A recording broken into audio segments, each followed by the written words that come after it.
bagna Sénégal bagna Sénégal bagna Sénégal bagna.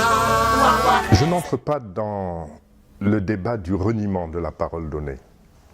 On est homme de parole ou on ne l'est pas. On est homme respectant ses engagements ou on ne les respecte pas. Par contre, le 20 mars, les Sénégalais et les Sénégalaises seront appelés à voter dans le cadre d'une révision constitutionnelle qui engagera l'ensemble de la population du Sénégal sur plusieurs années à venir. Cette révision constitutionnelle est sans aucun doute nécessaire. Le Sénégal en a besoin. Cependant, le président de la République, à mon humble avis, se trompe sur la manière de la conduire. Et c'est pour cette raison que je pense qu'il est important de voter non. Il se trompe sur la démarche. D'abord, le référendum n'est pas indispensable. Il est même contre-indiqué pour une révision constitutionnelle qui porte sur 15 points.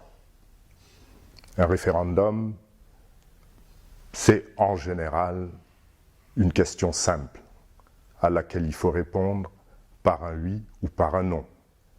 Ce n'est pas plusieurs questions pour une seule réponse. Il y a également erreur sur la démarche, car nous aurions pu obtenir exactement les mêmes objectifs, les mêmes résultats, atteindre les mêmes objectifs, obtenir les mêmes résultats, sans recours à un référendum dans l'immédiat. Le limiter à un oui ou à un non portant sur la durée du mandat à l'occasion des prochaines élections législatives et par contre porter le débat sur les questions techniques au niveau de l'Assemblée nationale. Il y a erreur sur la démarche car il y a gaspillage d'argent. On aurait pu obtenir les mêmes résultats, atteindre les mêmes objectifs en limitant les questions techniques à l'examen de l'Assemblée nationale et en soumettant le référendum au peuple portant sur la seule question de la durée du mandat à l'occasion des prochaines élections législatives. On aurait pu gagner de l'argent, économiser du moins de l'argent et également économiser beaucoup de temps et éviter ce que nous vivons aujourd'hui, c'est-à-dire un quasi-affrontement entre partisans du oui et partisans du non. Il y a erreur également sur le moment choisi, car je pense qu'il n'y avait pas urgence, il fallait se donner le temps de la réflexion et surtout, cette constitution qui concerne davantage la jeunesse sénégalaise que nous-mêmes, on aurait dû laisser le temps à cette jeunesse de s'inscrire sur les listes électorales.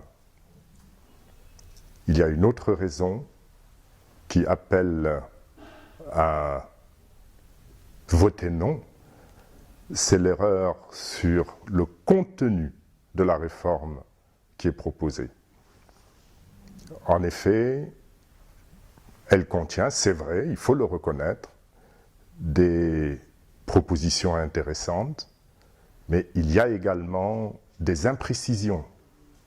Le Haut Conseil des collectivités locales, je dois vous avouer que moi-même, je ne sais pas ce que c'est, alors qu'on me demande de voter.